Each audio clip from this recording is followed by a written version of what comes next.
Purihin ang Diyos ng langit, sambahin at awitan. Puso'y buksan at ihain, purihin Diyos, purihin. Alleluia, alleluia, lapit sa hari natin. Purihin luwal ating biyaya at lilikas sa ating nagugupiling sasanay hahanguin.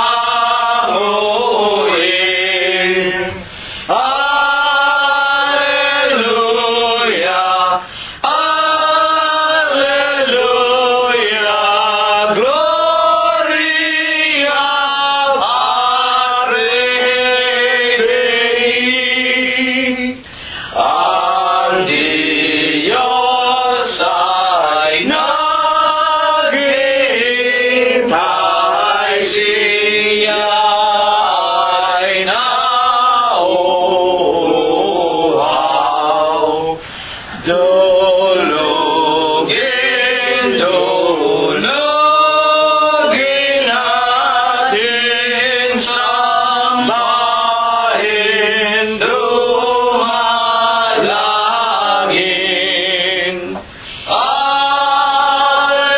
Alleluia, alleluia, Diyos na awayin. Angeles sa pag-asa nagpupuri-puri.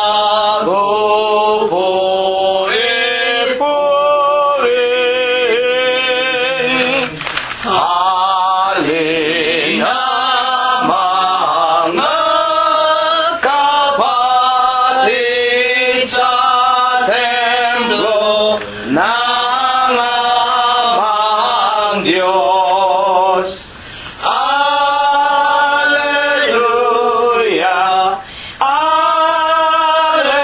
alleluia, Diyos purihin, purihin.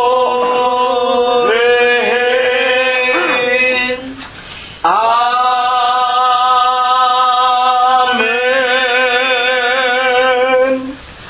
Purihin ninyo ang Panginoon. Purihin ninyo ang Panginoon mula sa mga langit.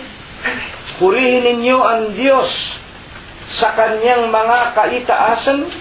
Purihin ninyo siya, ninyong lahat niyang mga anghel. Purihin ninyo siya, buo niyang mga hukbo, mga hari sa lupa at lahat ng mga bayan, mga pangulo at lahat ng mga hukom sa lupa, mga binata at gayon din ng mga dalagang, mga matatanda at lahat ng mga bata.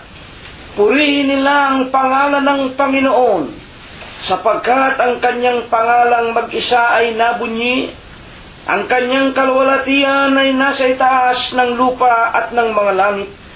Purihin natin ang pangalan ng Panginoon. Magsiawit tayo sa Diyos ng mga bagong awit at ng kanyang kapurihan sa kapisanan ng mga banal, sapagkat ang Diyos ay nalulugod sa kanyang bayan. Kanyang pagagandahin ang kaligtasan ng mga maamo. Purihin natin ang pangalan ng Panginoon. Purihin natin ang Diyos sa kanyang santuaryo. Purihin natin siya sa langit ng kanyang kapangyarihan. Purihin natin ang Diyos dahil sa kanyang mga makapangyarihang gawa. Purihin natin ang Panginoon ayon sa kanyang marilag na mga kadakilaan at purihin ng lahat ng mga bagay na may hininga. Purihin nila ang pangalan ng Panginoon. Amen. Amen! Atin na pong ipagpatuloy ang ating pagpupuri at pagluwalhati sa ating Panginoong Diyos, na walang iba kung hindi ang ating Panginoong Hesukristo. Awitin po natin ang numero 144 sa atin pong mga imnaryo. Ikaw ba ay pumasok?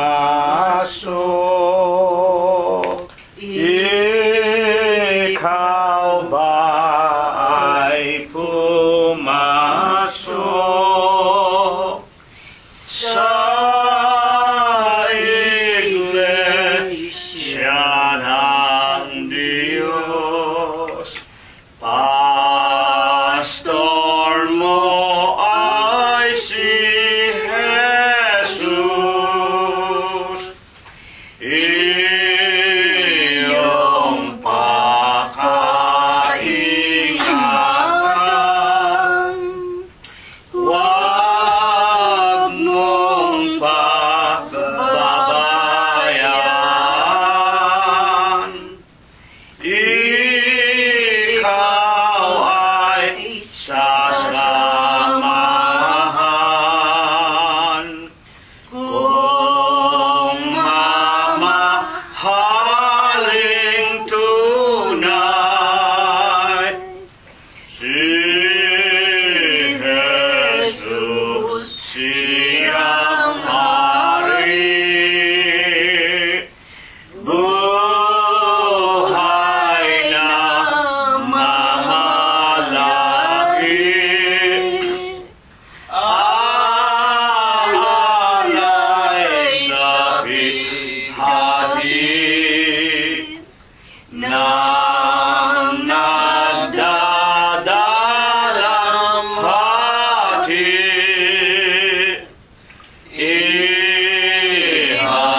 Ihandog mo ang buhay,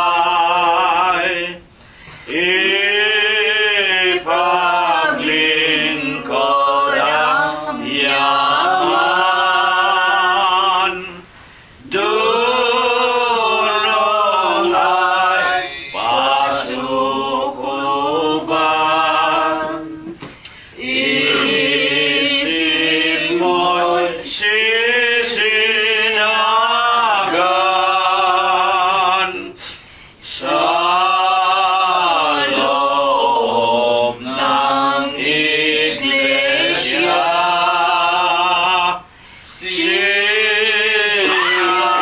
laging kasama. Pastor na nangunguna sa akong kaluluwa.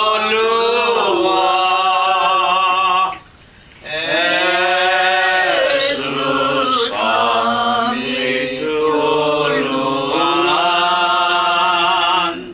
sa aming kahinaan. Lakad ay alagaan,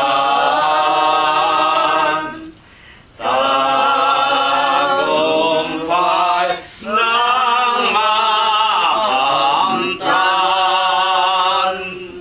Atin pong walang sawang patuloy na awitan at purihin, sambahin ang ating Panginoong Hesukristo.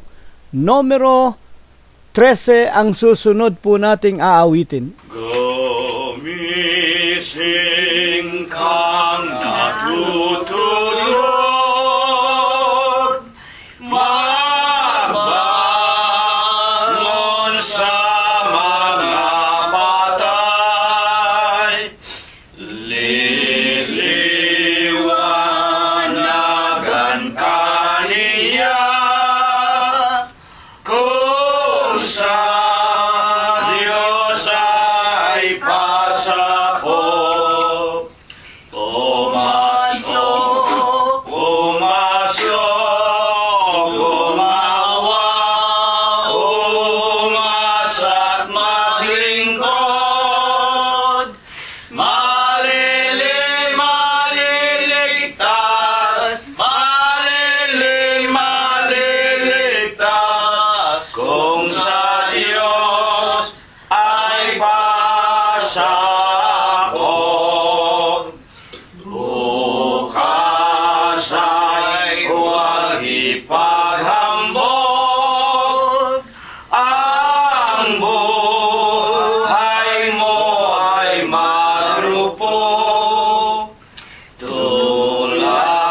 saksing lilitaw, ngayon ay pumasok.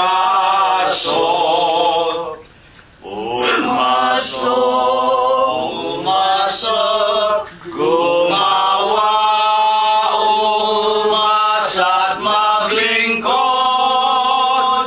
maliligtas,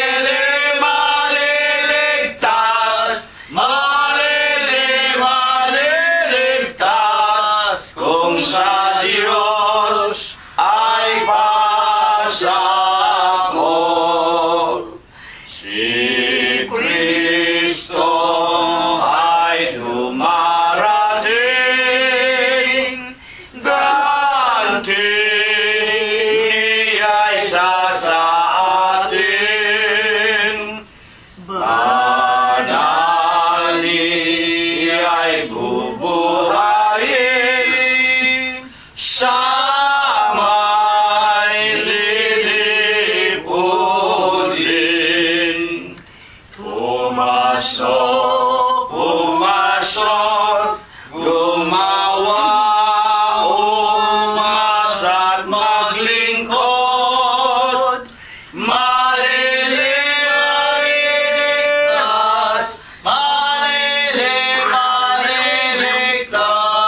kung sa Diyos ay pasakop. Mga tanday na mamalas, sa mata'y nagliliwanag, lindol, gutom, mga hirap, ngayon'y nagaganap. Pumasok, gumawa, umasa't maglingkod, maliligtas, kung sa Diyos ay pasakop. Purihin ang pangalan ng Panginoong Hesukristo. Numero 31 po naman ang ating huling aawitin.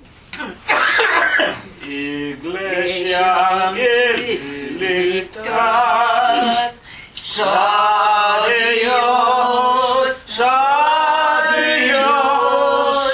ito'y kay Kristo Jesus, may tanggaw ng Diyos, ang umiibig sa Diyos, sumunod, lahat ay nililimot, apasan ng krus, tayo ay sumunod sa Diyos, tayo ay sumunod sa utos ng Diyos. Kung ikaw ay bagabag, ilagak, ingatan ka niya sa iyong lakad. Huwag kang mag-alinlangan kay Jesus, siya ang magliligtas sa bayan ng Diyos. Tayo ay sumunod sa Diyos, tayo ay sumunod sa utos ng Diyos. Dakilang Panginoon po naming Diyos, Ama na lubha ka pong kagalang-galang, ikaw po ay Diyos, nasadya ka pong kapita-pitagan, nag-iisa ka pong Diyos na buhay, ikaw po ang may-ari, ang lumalang ng lahat ng mga bagay, ang Diyos na pinakamakapangyarihan ka po sa lahat. Amang banal na sakbibi ka po sa iyong pag-ibig. Napakasagana mo po sa kagandahan ng iyong mga kalooban.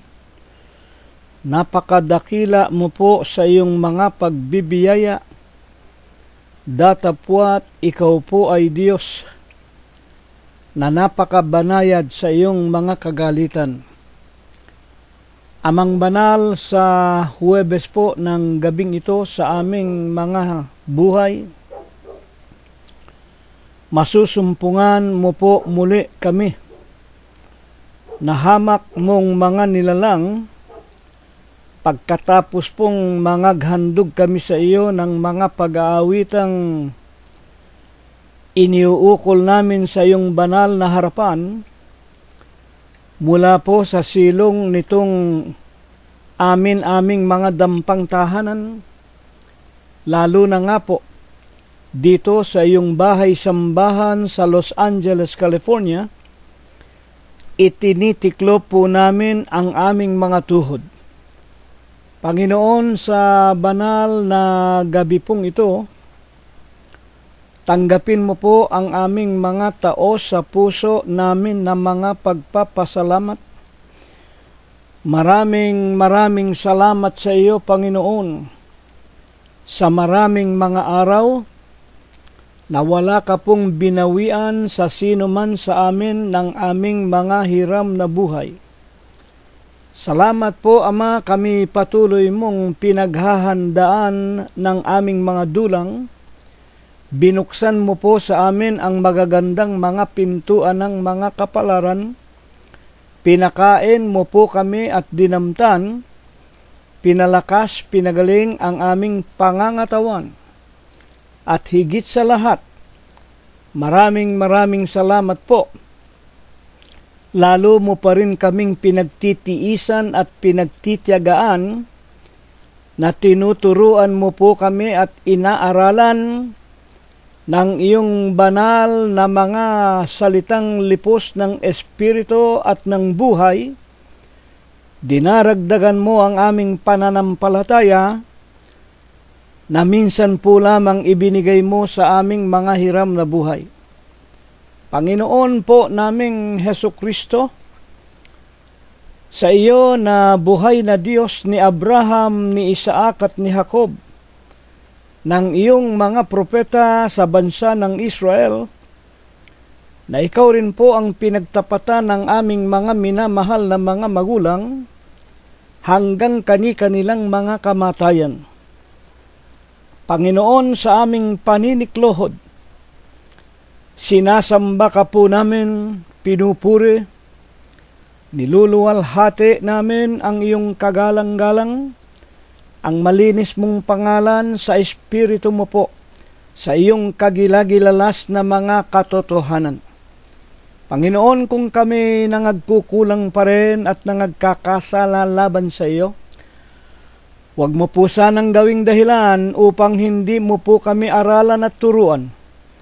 Nalalaman naming hindi mo pinakikinggan, ni hindi mo tinatanggap ang mga pagsamba, pag-aawitan at pananalangin ng mga taong nalilipos ng mga kasalanan. Panginoon, sa gabing ito, patawarin mo po kaming lahat sa amin pong mga nagawang kasalanan. Ipinagpapasalamat din namin sa iyo, Aman Diyos, ang patuloy mo pong pagdaragdag ng mga kaluluwa sa bilang ng iyong mga tagapakinig. Maawa at mahabag ka po sa kanilang lahat na aming mga bagong mga kaibigan. Buksan mo rin sana ang laman ng kanilang mga puso. Palambutin mo rin po sana ang kanilang mga isipan at tulungan mo pong sila man magkaroon ng banal na takot sa iyo at makasama naming pumurit lumuwalhati hanggang ikalawang pagparito mo po sa ibabaw nitong sanglibutan. Hindi rin po namin nalilimutan ang iyong pag-iingat, pagkukopkop, pagbibigay ng buhay, kagaling at kalakasan at magagandang kapalaran sa lahat po ng amin-aming mga kabiyak ng puso, sa lahat ng amin-aming mga anak, mga manugang, mga apo at mga kamag-anakan sa laman. Katulad nga po ng iyong patuloy na ipinagpapala sa aming dalawang mag-asawa ni kapatid na Rosita at sa kani-kanilang mga sariling sambahayan ng aming mga kapatiran sa iyong iglesia at mga kaibigan, sa aming mag-asawa ay patuloy naming kinikilalang mga utang na loob na Ama naming Diyos, maging ang amin-aming mga anak, ng lahat ng aming mga manugang, ang lahat ng aming mga apo, kahit na ang aming mga kapatid sa laman. At Ama naming Diyos, maraming salamat, patuloy din ang iyong kahabagan, maging sa marami naming mga minamahal sa buhay na nasa ibayong dagat upang humanap ng kani-kanilang ikabubuhay. Amang banal, maraming salamat sa iyo. At sa araw po at gabing ito, ipinakikiusap din po namin at humihingi kami ng kahabagan na naway muli mong kasangkapanin ang bibig at dila ng iyong hamak na lingkod. Mahabag ka po sana sa kanya. Sana po'y maging isang mabuting kasangkapan at maging mabuting sisidlan na paglalagyan mo ng iyong banal na mga aral. Gamitin mo po sana siyang muli sa gabing ito. Bigyan mo po ng bis at kapangyarihan ang kanyang tinig na kung mapakinggan ang lahat ng iyong mga tupa na nangangalat at nangaliligaw, maging pasimula sa kani-kanilang mga buhay, makapagpanumbalik sila, Panginoon, sa iyong banal na katawan, matutuhan nila't maliwanagan at matanggap sa kani-kanilang mga puso at isipan na ang tunay na pastor, ang tunay na obispo, ang tunay naming saserdote, Panginoon at Diyos na tagapagligtas at tanging tagapamagitan namin sa iyo. Walang iba kung hindi ang iyong banal na katawan. Sa pamamagitan ng iyong banal na ebanghelyo, kami pong lahat, Panginoon, magkasama-sama, makapanhik doon sa ipinangangako mo pong buhay na walang hanggan. Amang banal, habang kami nakikinig ng iyong dalisay na aral, hipuin mo po kaming lahat. Pagalingin mo po sana ang sa amin pinasasapitan mo ng iba't ibang karamdaman. Bigyan mo rin ng kalutasan ang amin-aming mga suliranin sa pang-araw-araw na pamumuhay at ang patuloy na pong tumatanda sa amin nanghihina at nalalaman na rin naming malapit na kami sa hukay ng aming mga libingan. Humihingi kami ng kahabagan, Ama. Kumbaga maaari dagdagan mo pa po kami ng maraming mga araw at ng maraming mga taon, hindi upang gugulin namin sa pagtatampisaw sa kaliko at kalayawan, kung hindi makita mong ginugugol namin, Ama, bilang iyong kasangkapan sa paghanap mo pa sa maraming mga tupang iniibig mong magkaroon din naman ng tunay na buhay.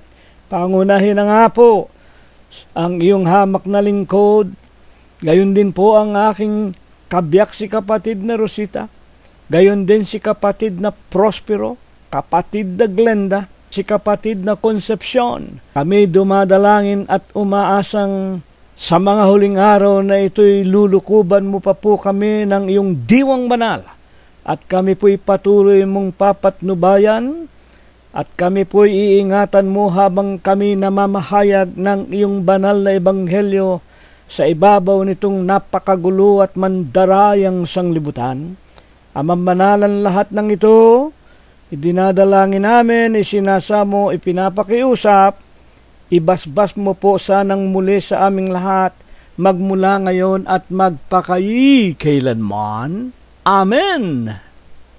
At ngayon po, mga ginigiliw, minamahal at mga pinagpipitaganan po naming mga kapanampalataya sa paglilingkod na ito sa Panginoong Hesukristo, sa lahat ng ating sariling mga sambahayan at mga mahal sa buhay, at sa ating mga kapwa-tao na patuloy po na idinaragdag ng Diyos sa bilang ng kanyang kawan upang makabilang bilang isang kaibigan natin, na dalangin natin ay tuluyang tumanggap sa ating Panginoon upang sila rin naman ay makapagtamo ng pag-asa sa buhay na walang hanggan.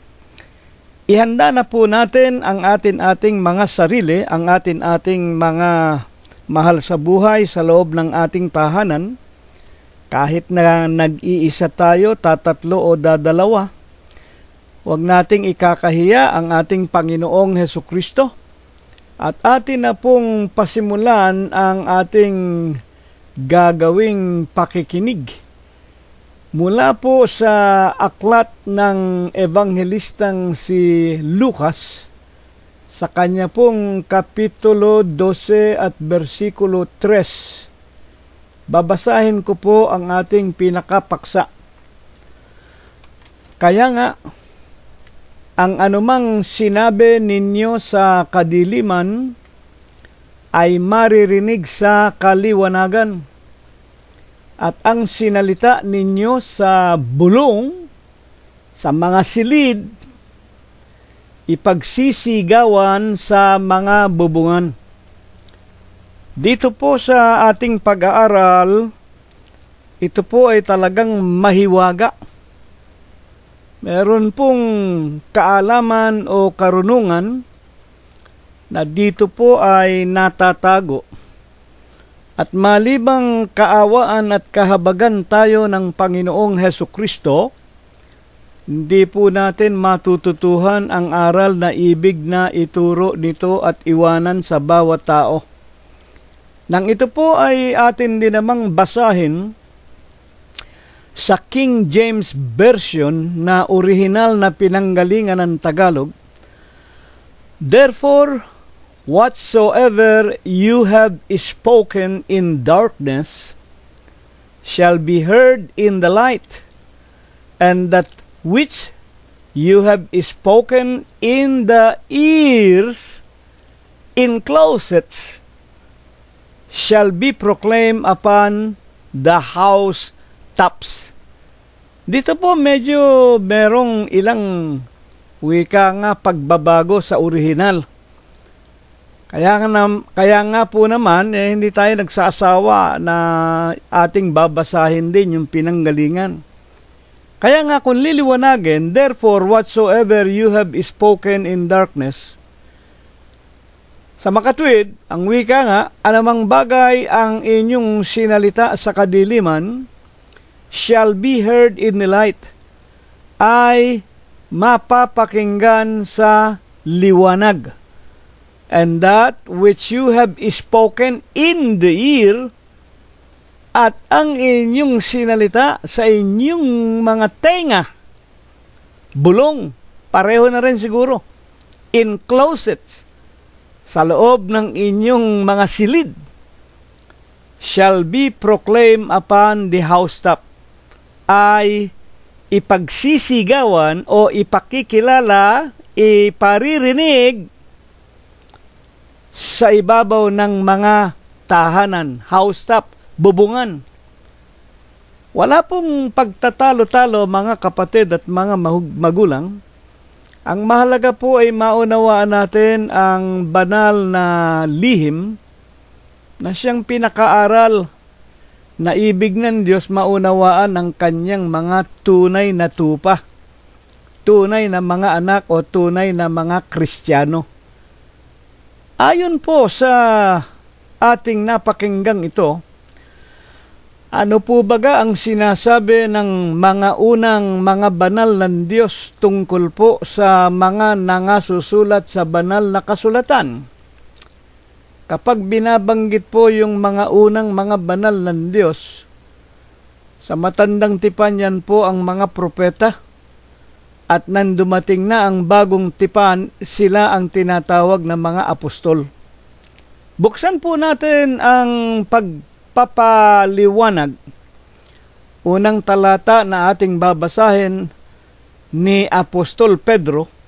Buksan po natin ang kanyang ikalawang Pedro, Kapitulo 3 at versikulo 16. Gayon din naman, sa lahat ng kanyang mga sulat, na doon ay sinasalita ang mga bagay na ito. Dito po, ang tinutukoy na kanyang mga sulat po ni Apostol Pablo. Hindi ko na po binasa yung bandang itaas para wag tayong masyadong humaba. Dito'y ipinaliliwanag ni Pedro, merong mga bagay, ang wika niya, na do'y sinasalita.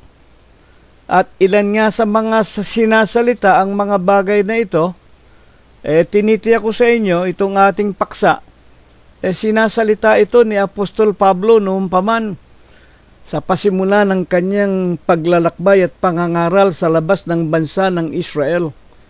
Sapagkat yan lang naman ang kanilang mga banal na katungkulan, kung ano yung kanilang narinig, kung ano yung kanilang napakinggan, ito rin ang kanilang ipinaliliwanag at itinuturo sa bawat bansa at bayan.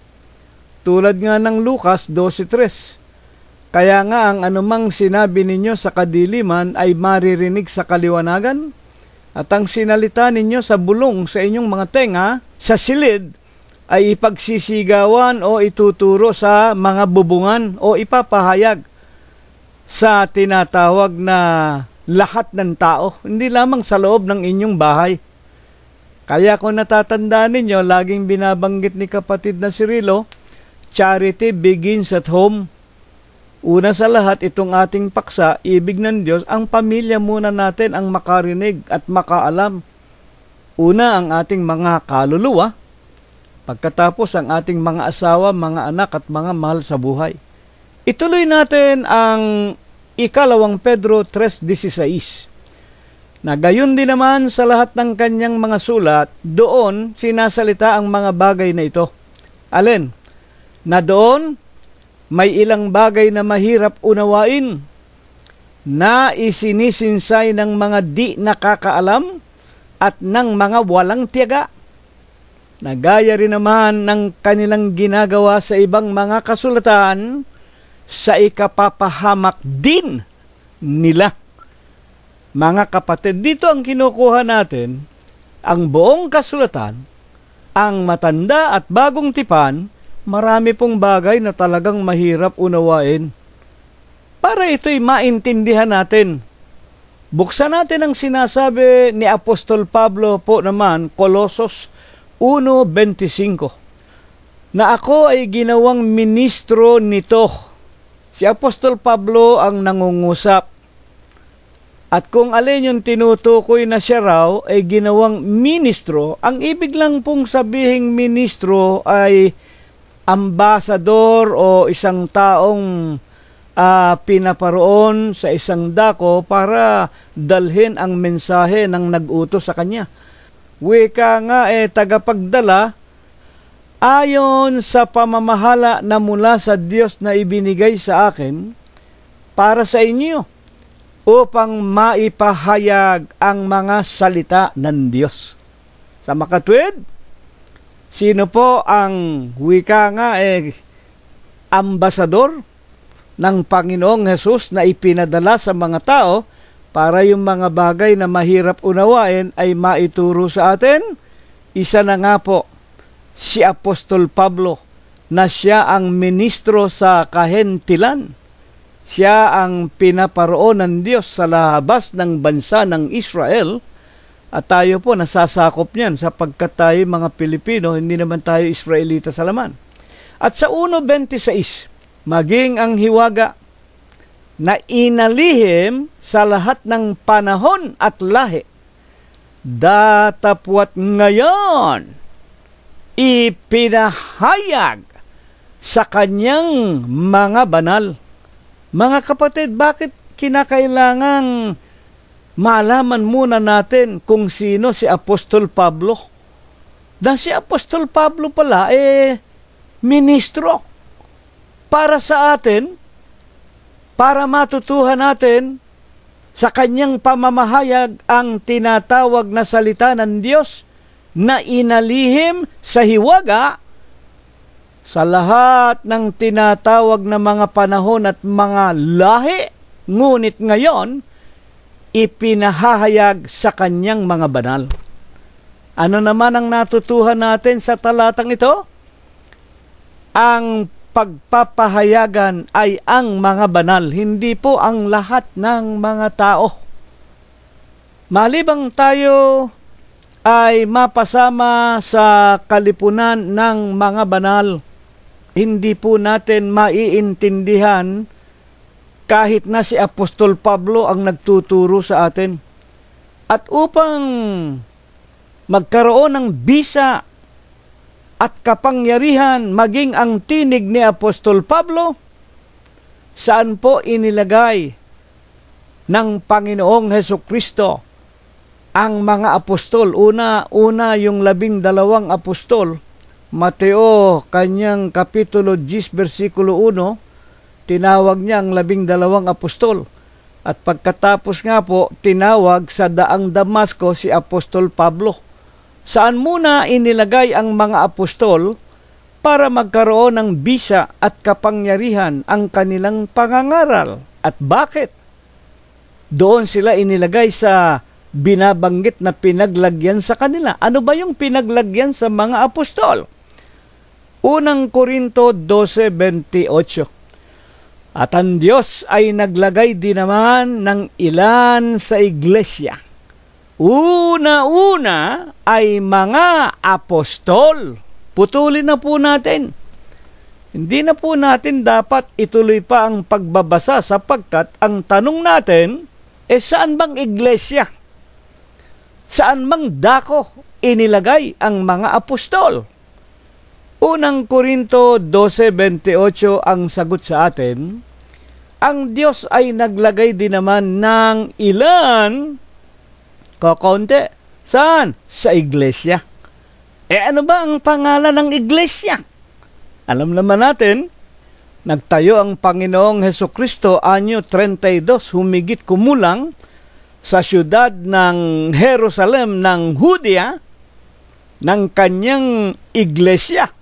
Doon sa siyudad ng Jerusalem ng Judea, ng kanyang ipanukala sa harap ng kanyang mga apostol, Kapitulo 16 at 18 ng San Mateo, itatayo ko ang aking iglesia. Noon po ay nasa Jerusalem sila. Nalimutan ba ng Panginoong Hesus? Nalagyan ng pangalan ang iglesyang itinayo niya sang-ayon po sa banal na kasulatan. Maaari bang kalimutan ng Panginoong Hesus na lagyan ng pangalan ang kanyang iglesia? Na binayaran niya ng kanyang sariling dugo sa bundok ng Kalbaryo, 20:28, Aklat ng Mga Gawa, King James Version.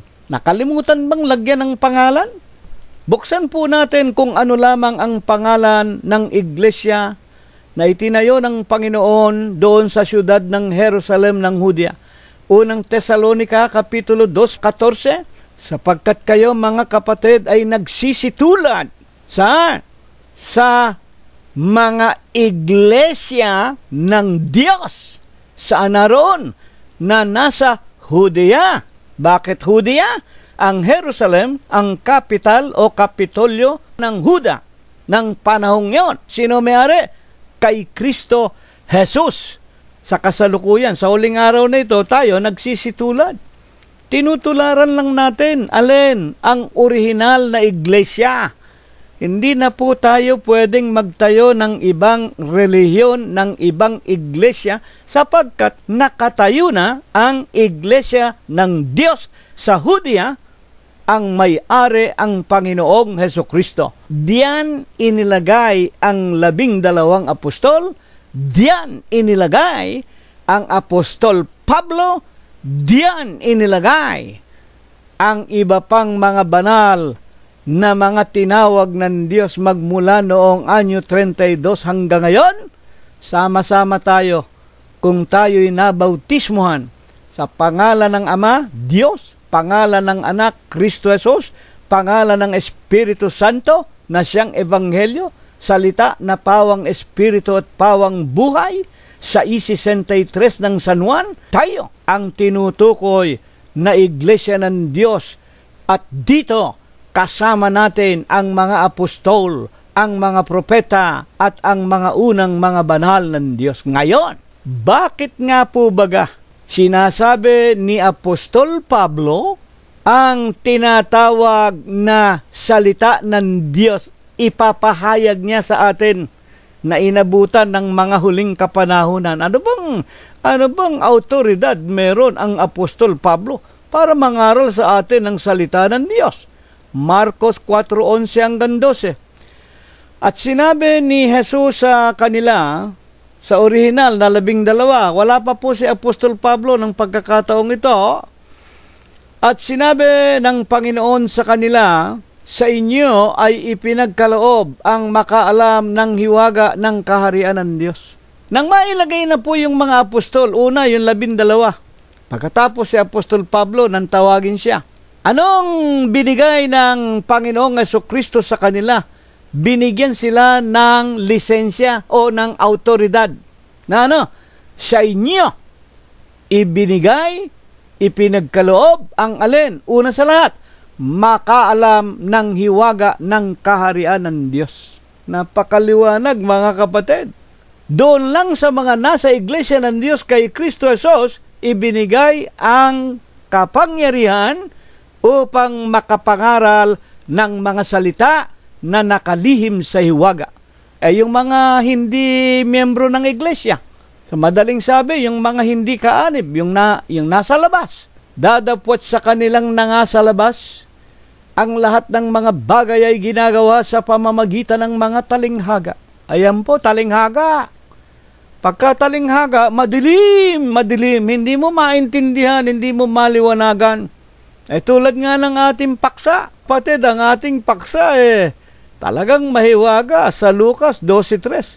Kaya nga ang anumang sinasabi ninyo sa kadiliman, maririnig sa kaliwanagan. Paano natin ipaliliwanag ito? At sa ikalawang bahagi, ang wika nga, ang sinabi ninyo sa bulong, sa inyong tenga, sa loob ng inyong silid, ipagsisigawan sa ibabaw ng inyong mga bubungan. Bayan yan, nung araw ba may loudspeaker na?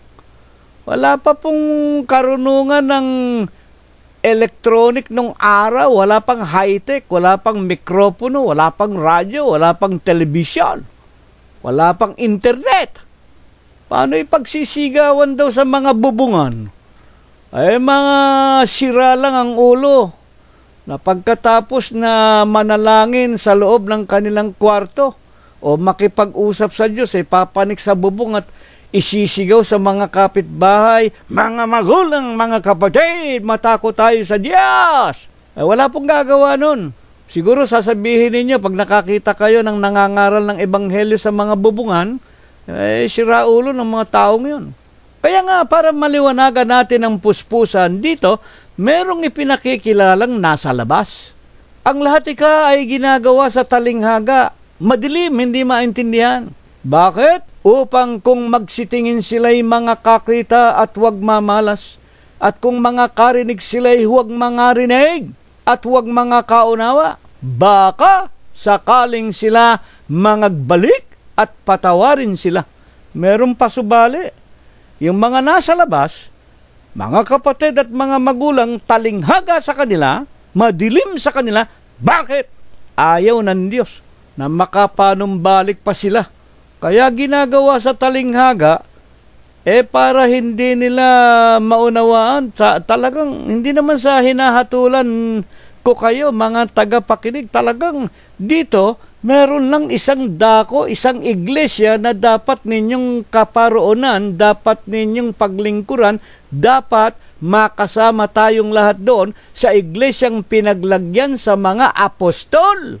Ang ipinakikilala rito, hindi yung mga tao, kung hindi yung pinaglagyan naroon. Kaya hindi natin dapat ibabaw ang ating pananampalataya at paglilingkod sa Diyos sa mga utos at aral ng mga tao Titos 1:14, sinsay sa katotohanan, sapagkat yung mga iglesia ng tao, yon ay napaparam, ang mga leader noon ay namamatay, ngunit ang pinagsidlan sa mga apostol at mga unang mga banal, ang iglesia ng Diyos kay Kristo Jesus na katawan ni Kristo, ang ulo'y si Kristo, Colosos 1:18, kinaroroonan ng katubusan at kapatawaran ng ating kasalanan, 1:14, kailanman hindi po namatay ang ating Pangulo, ang ating tunay na pastor, ang ating obispo, ang ating tagapagligtas.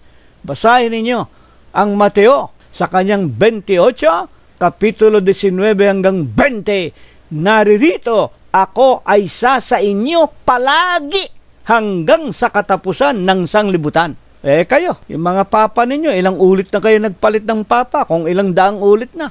O yung mga iglesia naman ng tao, si Kristo ay tao, pagkatapos yung obispo ninyo yung anghel, namatay na yung lolo ninyo, pinalit yung anak, namatay na yung anak, ngayon yung apo na. Aba, anong klaseng iglesia yan? Ang iglesia, hindi pag-aari ng isang pamilya. Ang may-ari ng iglesia, ang Panginoong Jesucristo, at kailanman ang iglesia ng Diyos, hindi po salapian, hindi kwartahan. Maaring kami ang pinakapulubi, pinakamaliit, pinakamahina, dadapwat. Sa katotohanan, ang iglesyang ito ang kinaroroonan ng tinatawag na panggagalingan ng kaliwanagan at magpapaliwanag ng mga aral at turo ng Diyos sa mga tao. Ang iglesia ng Diyos ang magpapaliwanag sa inyo sapagkat sa Marcos 4:11 hanggang 12, dito inilagay ang makaalam ng hiwaga. Kailangan pumasok tayo sa iglesia. Kaya nga ang iglesia ang pinagkalooban ng susi sa kaharian ng langit. Sinabi ng mga Katoliko kay Pedro daw. Bakit kay Pedro? Kung kay Pedro, nasan si Pedro? Matagal nang patay.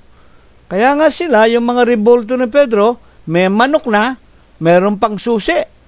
Kaya nga hindi ko maintindihan yung mga simbahang kinagisnan Ginawa na ninyo sabungero si Apostol Pedro. Pagkatapos ginawa pa din tagagawa ng susi. Okay, magagalit, Sasabi lang ako sa inyo ng katotohanan. Ngayon, maging ang noon ay ginagawa ng Panginoon sa mga alagad, ay hindi rin naman nila napag-unawa kaagad Sinalita ng Panginoon na isang lihim, na ang wika nga po sa ating pag-aaral, ang anumang sinasabi natin sa kadiliman, maririnig sa kaliwanagan. At ang anumang ibinubulong natin sa ating sarili sa loob ng ating kwarto ay ipagsisigawan sa mga bubungan. Hindi rin maunawaan ito ng mga apostol ng kanilang kapanahonan at hindi lamang yaon. Maging nang bigyan sila ni Jesus o ng Panginoon ng halimbawa at nang ituro sa kanila na ang aking laman ay tunay na pagkain at ang aking dugo ay tunay na inumin, at ito'y pagpuputol-putulin at ibabahagi sa kanila, at ang bawat kumain at uminom ng kanyang laman at ng kanyang dugo sa pamamagitan po ng tinapay na walang lebadura at ng katas ng ubas, magkakaroon ng buhay na walang hanggan. At pagkatapos nga po, kumuha ang Panginoon ng tuwalya, hinubad ang damit, kumuha ng santimba na tubig at pinaguhugasan ang mga paa ng mga apostol, at ang wika sa 13:15 ng San Juan, iniwanan ko kayo ng halimbawa upang ito'y gawin din naman ninyo sa isa't isa sa inyo. Katatapos lang namin ang unang linggo nitong bagong taon, ang Santa Cena, ang tawag po rito ang banal na hapunan. Gawin ninyo ito bilang pag-alaala sa akin. Datapwat, nang mahugasan na ang mga paa ng mga apostol at nang dumating kay Apostol Pedro, sinansala siya ni Pedro, huhugasan mo rin baga, Panginoon, ang aking paa? Wag mo nang hugasan ang aking paa. Datapwat sinabi ng Panginoong Jesucristo, Pedro, hindi mo nalalaman ang iyong sinasabi. Kung hindi ka magpapahugas ng iyong paa, wala kang magiging bahagi sa akin. Wala kang magiging bahagi sa buhay na walang hanggan, ibig ipakilala. Nang magkagayoy sinabi ng lalaking si Apostol Pedro nang mapakinggan niya ang katotohanan niyon, nang maliwanagan siya. Ang wika ni Apostol Pedro, wag lamang ang aking mga paa, pati ang buo kong katawan paliguan mo. Ngunit, Sinabi ng Panginoong Jesucristo ang napaliguan na, ang ibig sabihin ang nabautismohan na, ang nailubog na sa tubig ang kanilang katawan ng magsisampalataya at mabautismohan, hindi na kailangan hugasan pa uli. Ngunit, yung paa na yun ay kumakatawan sa tinatawag na kapakumbabaan. Kung ako na inyong Panginoon at Guro, naghugas ng inyong mga paa, ay maghuhugasan din naman kayo. Ngunit sa ating paksa, mga kapatid, ano ang sabi ng Panginoong Jesucristo na may kinalaman sa ating paksa? Ang wika ng Panginoon, San Juan 13:7, ang wika ni Jesus kay Pedro. At sa kanya'y sinabi, ang ginagawa ko'y hindi mo malalaman ngayon. Ngayon, nung panahon na yon, nang inuhugasan ang paa nila, hindi naintindihan ng mga apostol. Datapwat, mauunawaan mo pagkatapos. Ganyan kahiwaga. Hindi lamang yung salita ng Panginoong Yesus, mismong yung kanyang ginagawa. Pati yung pagkakapako sa krus. Hindi naintindihan ng mga tao yon. Na kung liliwanagin, kung ito ay bubuksan nga sa kanila at ituturo sa pamamagitan ng Iglesia ng Diyos kay Kristo Jesus. Ano nga po baga ang hiwaga na bumabalot sa unang bahagi ng ating paksa? Balikan natin ang paksa. 12:3. Kaya nga ang anumang sinasabi ninyo sa kadiliman ay maririnig sa kaliwanagan. Ano ba ito? Tayo ba magsasalita sa dilim? Papasok ba tayo sa loob ng kwarto natin na madilim, walang ilaw? At ito kaya maliliwanagan, maririnig sa kaliwanagan. Pag binuksan mo yung pintuan, lumiwanag o ang ilaw. Pag binuksan mo ilaw, mapapakinggan na ba ito ng mga tao? Hayaan ninyo ang banal na kasulatan ang magpaliwanag. Tulad po ni Apostol Pablo na pinagbigyan ng Diyos ng otoridad, ginawang ambasador para magpaliwanag ng mga hiwaga na salita ng Diyos. Efeso 4:17. Ito nga ang sinasabi ko at sinasaksihan sa Panginoon na kayo'y hindi na nagsisilakad pa na gaya ng lakad ng mga hintil. Putulin ko po muna. Ang sulat na ito ni Apostol Pablo para sa taga-Efeso. Ito'y isang bahagi ng bansa ng Griego, kung hindi ako nagkakamali, na dito nakapagtayo ng Iglesia ng Diyos kay Kristo Jesus si Apostol Pablo. Ito nga ang sinasabi ko at sinasaksihan sa Panginoon. Hindi na kayo nagsisilakad pa na gaya ng lakad ng mga hintil. Sa makatwid, itong kinakausap ni Pablo, hindi na po ito labas ng bansa ng Israel. Katulad po sa sinasabi sa Galatias 3:29, at kung kayo ay kay Kristo, kayo nga ay binhi. Kung kayo nga ay kay Kristo, kayo nga ay binhi, anak ni Abraham, at mga tagapagmana ayon sa ipinangako. Mga kapatid, sila na yung bagaman mga Griego, pero nagpabautismo kay Kristo, Iglesia ng Diyos kay Kristo Jesus. Naging mga anak na sila at mga na Israelita sa Espiritu, hindi sa laman, sa Espiritu. Ituloy natin. Ano ba ang gawi ng mga hintil?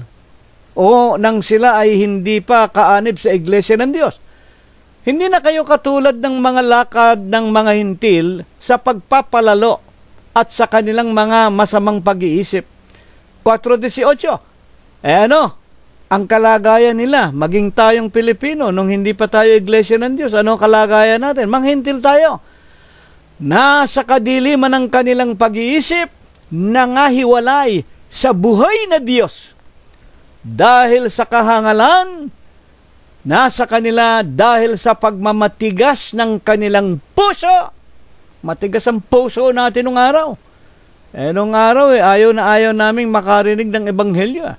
Nung araw, nung panahon ng aming mga lelong, lelang, lolo, lola, na mga saradong Katoliko, mga kapatid, huwag kang magsasalita sa lola ko ng tungkol sa tinatawag na Ebanghelyo. Talagang papaluin ka ng tungkod. Sapagkat para sa mga lola, lelong namin, mga kalilong-lilongan namin, walang ibang iglesia kung hindi Iglesia Apostolika, Katolika, Romana. Kaya yung mga bahay ng mga ninuno namin, santambak ang mga Santo Niño, santambak ang mga Birhen Maria. At sa 4:19 ng Efeso, na sila sa di pagkaalam ng kahihiyan, napahikayat sa, huwag kayo magagalit, ito nakalagay sa Biblia, na pahikayat sa kalibugan upang kalakalin ang lahat ng karumihan ng buwang kasakiman. Huwag naman kayo magagalit. Nako, isang tambak nakikita nating mga sex maniac. Tsaka yung mga miyembro ng iglesyang mga ganyan, nako, mapalalaki, mapababae. Nako, kahalay-halay. Maging mga pananalita, yung mga Mother F. Maging dito sa Amerika, lalo na yung mga protestante. Yung mga FUCK, nako, karaniwan po rito yan. Kaya sila'y nasa labas Sila'y mga hintil. At ang wika pa man din ni Apostol Pablo at ng mga iba pang mga apostol, sa kanila nagmumula ang mga nanggagapang sa bahay-bahay na humihikayat sa mga kababaihan na mga haling. Saan? Sa kahalayan at sa maraming masasamang pita, pinapagdilim ang mata ng kanilang mga puso. Mga kapatid, at gayon din ang sinasabi ni Apostol Pablo sa mga iglesia ng Diyos na nasa Roma, Kapitulo 1, versikulo 25 hanggang 30, na malimit ninyong mapakinggan, kaya ibinigay sila sa sari-saring kahalayan, pati ang lalaki sa lalaki, babae sa babae. Ngayon, paano ipinakikilala ng mga apostol na tulad ni Pablo na tanging sa pamamagitan lang ng iglesia ng Diyos kay Kristo Jesus na pinaglagyan sa kanila na binuksan ang hiwaga ng mga tinatawag na karunungan ng Diyos. Talagang kailangan nasa iglesia tayo ng Diyos kay Kristo Jesus. Hindi na natin kailangang tumawag pa kay Pablo. Patay na si Pablo Hindi mo na kailangang sumampalataya kay Pedro. Wala na si Pedro. Hindi po siya ang katiwala. Wala pong tao makapagliligtas sa kapwa-tao. At kahit na nga si Nunong Noah, na nagligtas ng maraming mga na nakapagligtas ng kanyang tinatawag na sariling sangbahayan, 80 kaluluwa lamang nang pagawin siya at sumunod sa Panginoon Diyos na gumawa ng daong at walang sumakay, kundi 8 kaluluwa lamang nailigtas dahil nakasakay sa daong.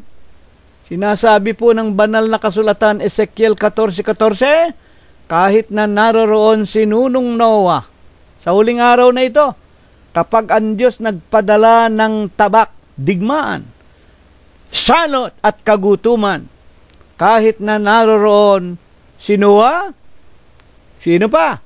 Si Daniel, sino pa? Si Job, mga banal na lalaki at mga banal na propeta ng Diyos, hindi makapagliligtas ng sino man. Ang kanilang sariling kaluluwa lamang ang ililigtas nila dahil sa kanilang katwiran.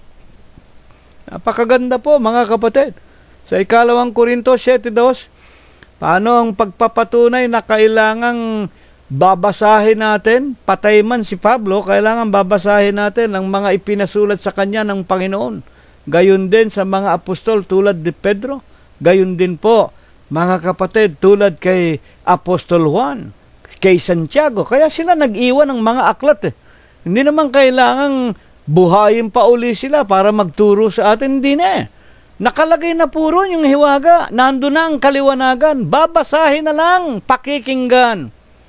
Kaya nga sa Romanos 10:17, ang pananampalataya nang gagaling sa pakikinig at ang pakikinggan mga salita ng Diyos sa pamamagitan ng ating Panginoong Jesucristo, na yung mga salitang yon ipinasulat sa mga apostol at mga propeta na siya nating binabasa at pinag-aaralan sa huling araw na ito.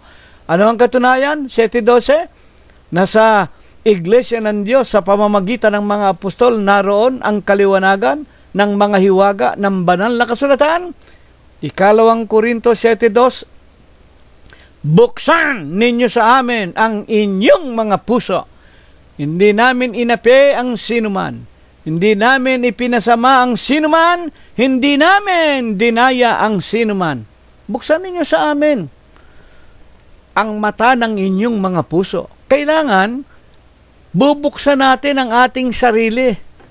Kailangan mga kapatid, pababayaan nating pumasok sa ating isipan sa pamamagitan ng tenga natin yung mga iniaaral sa atin tulad ngayong araw at oras na ito, Marso 5, Huwebes ng gabi, 2015. Pakinggan naman ninyo, mga kapatid, ang mga aral na binabasa ni kapatid na Cirilo ninyo. At sa Efeso 1:18, kung bubuksan natin ang mata o bubuksan natin ang ating mga puso sa pakikinig ng mga salita ng Diyos, sa pamamagitan ng mga apostol, sa pamamagitan ng banal na kasulatan. Efeso 1:18, ano ang ibubunga sa atin? Yamang naliwanagan ang mga mata ng inyong puso. Maliliwanagan po ang mata ng ating mga puso. Na ang kinalaman nito sa ating pag-aaral, mga kapatid, sa unang bahagi ng ating paksa na ang anumang sinasalita natin sa kadiliman ay maiintindihan sa kaliwanagan pag binuksan natin ang ating mga puso. Pag pinapasok natin ang aral ng Panginoong Jesucristo, maliliwanagan ang mata ng ating mga puso upang maalaman ninyo kung ano ang pag-asa sa kanyang pagtawag, kung ano ang mga kayamanan ng kaluwalhatian, kanyang pamana sa mga banal. Amen! Napakaganda ng ating pag-aaral. Ang sikreto po, mga kapatid, lalo na kayong mga nakikinig ng mga panatikong Katoliko, mga sabadistang panatiko, hindi kayo ililigtas ng inyong kinaroroonan. Malibang malaman ninyo ang katotohanan na ipinapahayag ng mga apostol ng Panginoong Jesucristo sa loob ng Iglesia ng Diyos kay Kristo Jesus. Malibang kayo'y maging bahagi ng katawan ni Kristo at makasama ng Panginoong Jesucristo, hindi ninyo mauunawaan ang mga tinatawag na hiwaga ng banal na kasulatan. Hindi nyo matututuhan ang banal na pagtawag ng Diyos. Hindi nyo mauunawaan ang kayamanan ng kanyang kaluwalhatian. Higit sa lahat, ang kanyang ipinamamana sa mga banal. Pag hindi kayo nagbukas ng inyong mga pakinig, ng mata ng inyong mga puso. Ngayon, meron pa bang pagpapatunay ang mga apostol na kamukha ni Apostol Pablo? Na talagang sa Iglesia ng Diyos kay Kristo Jesus, maliliwanagan natin ang bawat salita na magbibigay sa atin ng kaliwanagan mula sa kadiliman? Colossus 1:13, na siya, ang Panginoong Jesucristo, nagligtas sa atin sa kapangyarihan ng kadiliman. Sa ano ba yung kadiliman na tinutukoy? Yan, yung mga aral utos ng mga tao, aral utos ng mga demonyo, sinsay sa katotohanan. Titos 1:14 at 1 Timoteo 4:1-4, na ipinagbabawal ang pagkain ng lamang kate, ipinagbabawal ang pagkain ng karne. Hanggang ngayon, santambak pa rin ng mga sabadista at mga vegetarian, hindi kayo ililigtas niyan sa impyerno. Maaari, mga kapatid, magaganda nga katawan ninyo, mahaba buhay ninyo, pero ang dulo noon ay kamatayan. O, Kawikaan 14:12, may daan tila matuwid sa tao, ang dulo ay kamatayan. May daan, may iglesia para sa tao, matuwid papunta sa langit, pero ang dulo, impyerno. Mga kapatid, nandyan pa rin kayo sa kadiliman. Kaya nga, sa mga nagbukas ng puso, sa mga umanib sa Iglesia ng Diyos kay Kristo Jesus, naligtas tayo sa kapangyarihan ng kadiliman at naglipat sa atin sa kaharian ng anak ng kanyang pag-ibig. Sino ba ang anak ng kanyang pag-ibig? O edi ang ating Panginoong Jesucristo. Siya rin ang Diyos, ako at ang Ama ay iisa. Ano, mga kapatid, ang magagawa natin kung tayo ay nasa anak na ng kanyang pag-ibig? Sa kanyang 15:5 ng Juan, ako ang puno ng ubas, kayo ang mga sanga. Kung kayo'y hiwalay sa akin, kung hiwalay kayo kay Kristo, kung hiwalay kayo sa kanyang katawan, na kanyang pinangunguluhan, na Iglesia ng Diyos, wala kayong magagawa. At sa Juan 8:12, muling ang nagsalita sa kanila si Jesus na sinasabi, ako ang ilaw. Ayan po. Ang anumang sinasalita natin sa kadiliman, mauunawaan natin sa kaliwanagan. Paano tayo makakaunawa at paano makakatiyak na nasa kaliwanagan kung na kay Kristo Jesus na tayo? Bakit? Ako ang ilaw ng sanglibutan. Ang sumusunod sa akin ay hindi nalalakad sa kadiliman, magkakaroon na ng ilaw ng kabuhayan. Bakit nga ganon? Colossus 1:18, uulitin ko, si Kristo po ang ulo ng katawan. Hindi po yung Papa Francis ninyo. Hindi po yung sugong anghel ninyo. Hindi po yung mga obispo ninyong Doctor of Theology, Theosophy and Letters. Tandaan ninyo, ang karunungang galing sa Diyos hindi makukuha sa paaralan, pamantasan, universidad ng mga tao. Tandaan ninyo yan. At pag-aralan ninyo ang kasaysayan ng pagtawag ng Panginoon. Sa 12, meron bang nakapag-aral ng universidad o kolehiyo? Wala. Puro karamihan sa kanila mangingisda. Yung isa lang, si Mateo, na maniningil ng buwis. Pero walang binabanggit kung nakapag-aral yan taong yan. At sa 14 ng Colossus 1:14, bakit? Mayroon tayong katiyakan sa Iglesia ng Diyos kay Kristo Jesus na pinamamahalaan ng Panginoong Jesucristo, kinaroroonan ng katubusan na kapatawaran ng ating mga kasalanan. Amen. Ngayon, huling katanungan. Ano po ba naman ang hiwaga ng ikalawang bahagi ng ating paksa? 12:3. At sinalita niya at ang sinalita ninyo sa bubong o sa bulong, ang sinalita ninyo sa bulong, sa inyong mga tenga, sa inyong mga silid, ipagsisigawan sa mga bubungan. Ano bang hiwaga nito?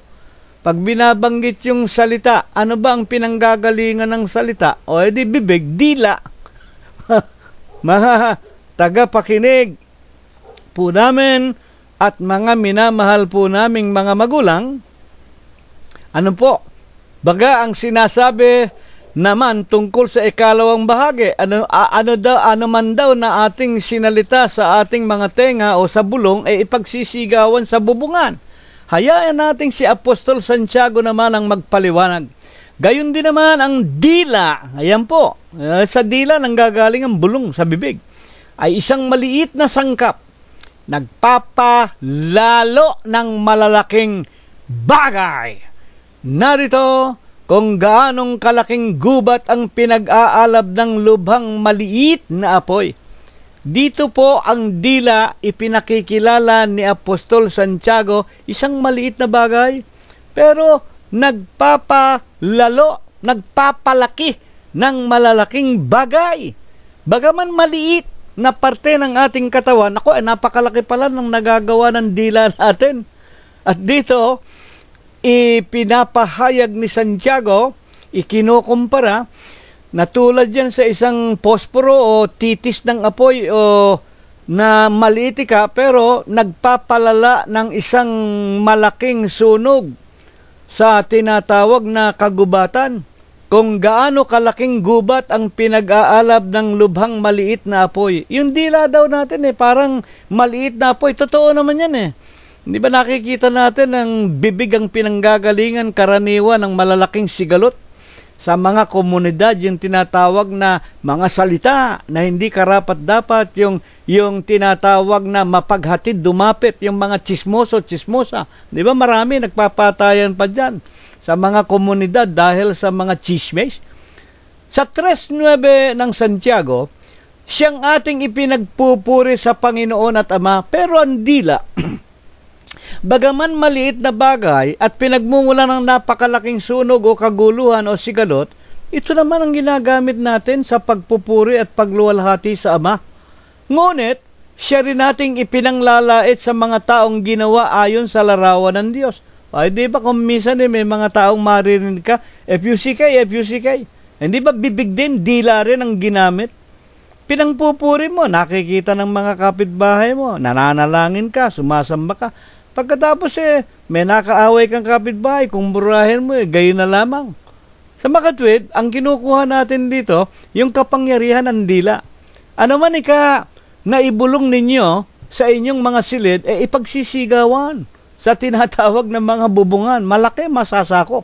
Ngayon, ang kinalaman sa espiritual na pag-aaral natin, bakit po ito ibinangon ng Diyos ang tinatawag na kahalagahan ng ating bulong sa pamamagitan ng ating maliliit na dila? Ano ba ang dapat nitong pag-ukulan natin ng lubos habang tayo nangabubuhay upang tayo ay mapabilang sa mga anak ng Diyos at wala na tayo sa kahintilan o sa kadiliman? Hayaan ninyong ang lalaking si Propeta David ang magpaliwanag. Buksan natin ang unang Kronika 29:10. Kaya't pinuri ni David ang Panginoon sa harap ng buong kapisanan at sinabi ni David, 29:10 hanggang 12, purihin ka o Panginoon na Diyos ng Israel na aking Ama magpakailanman. Iyo o Panginoon ang kadakilaan, iyo ang kapangyarihan, iyo ang kaluwalhatian at ang pagtatagumpay at ang karangalan. Iyo ang lahat ng nanga sa langit at nanga sa lupa. Iyo ang kaharian. O Panginoon, ikaw ay nataas na pangulo sa lahat.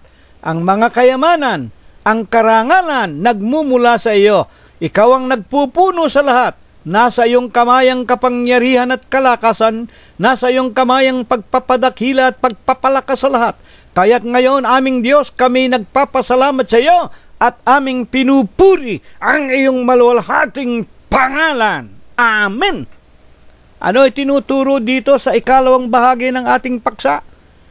Na anuman ang wikang salitain ninyo sa bulong sa pamamagitan ng inyong dila, ipagsisigawan sa tinatawag na mga bubungan. Hindi po ito yung literal na pagkatapos na purihin mo ang Diyos, papanik ka sa bubong. Tapos makikita ng tao, sigaw ka ng sigaw. Iyong kapurihan, iyong kaluwalhatian, purihin ka o Amang Diyos. Mga kapatid, pagtatawanan tayo, sasabihin mga siraulo natin ng mga iglesia ng Diyos kay Kristo Jesus. Ang ibig pong ipakilala nito, mga kapatid, katulad po ng sinasabi ni Apostol Pablo din sa kanyang Hebreo 13:16, hayaan ninyong basahin ko sa Bibliang Ingles. But to do good and to communicate, forget not, datapwat ang paggawa ng mabuti. Ano ba ang mabuti? 7:12 ng Roma, ang utos ng Diyos, banal, matuwid at mabuti. Ang ibig sabihin, susundin natin ang utos ng Diyos na banal, matuwid at mabuti. At anong gagawin natin sa mga utos na ito? And to communicate, forget not. At ang pagpapahayag o ang pangangaral sa ibang tao, sharing.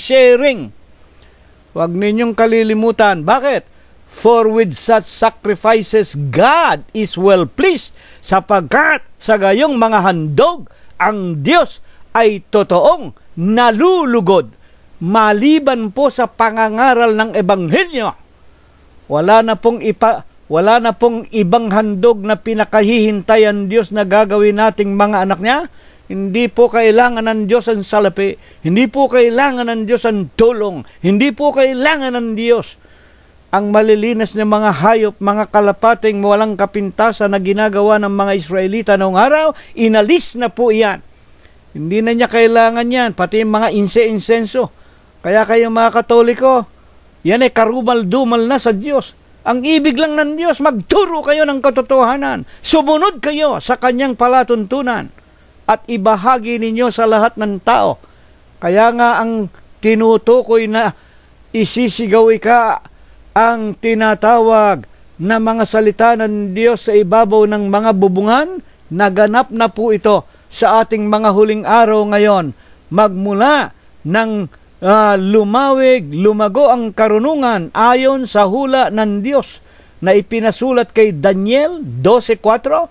Alamin mo ito, Daniel, sa huling kapanahunan, ang karunungan ay lalago, tatakbo ng paroot parito sa pamamagitan po ng karunungan na pinalago ng Diyos sa huling araw nating ito. Mapalad tayo sa pamamagitan ng internet, ng information technology, at ng iba't iba pang may kinaalaman sa elektroniko, mga kapatid, at teknalidad o technology, na alam na natin ngayon, pati cellphone natin, iPad, kung ano-ano, kahit saan ka bumaling, mapapakinggan mo kung iyong hahanapin ang mga aral at mga salita ng Diyos na nagmumula sa iglesia ng Diyos kay Kristo Jesus. Ito nawa ang ipagpala. Ito nawa ang ibasbas sa atin ng Diyos. Naway ating tanggapin, mga tagapakinig po namin, at sa ganito'y magkasama-sama tayong umasa sa pag-asang kung tayo'y magtitiis hanggang wakas, magtatamo tayo ng buhay na walang hanggan. Ito nawa ang kanyang banal na basbas at ebendisyon sa atin magmula ngayon, magpakayi kailanman. Amen. At ngayon ay tanggapin po natin ang walang hanggang pag-ibig, ang walang hanggang pagbibiyaya, ang pakikipisan, ang kaaliwan, ang pamamatnubay at ang kagalingan. Gayon din ang hindi maulatang banal na biyaya, basbas at bendisyon, pagliligtas at pagpapagaling ng kanyang banal na Espiritu. Tunawa ang muli niyang ipagkaloob sa ating mga mag-aanak, sa ating mga kaibigan, sa ating mga kapatiran, sa loob at labas ng ating mga dampang tahanan, sa paghahanap natin ng ikabubuhay sa araw-araw at sa buong kalaganapan ng Iglesia ng Diyos kay Kristo Jesus, magmula ngayon, magpakayi kailanman. Amen. Maraming salamat po sa inyong lahat. Hanggang sa darating na linggo kung tayo po ay binubuhay pa. Salamat po sa inyong lahat.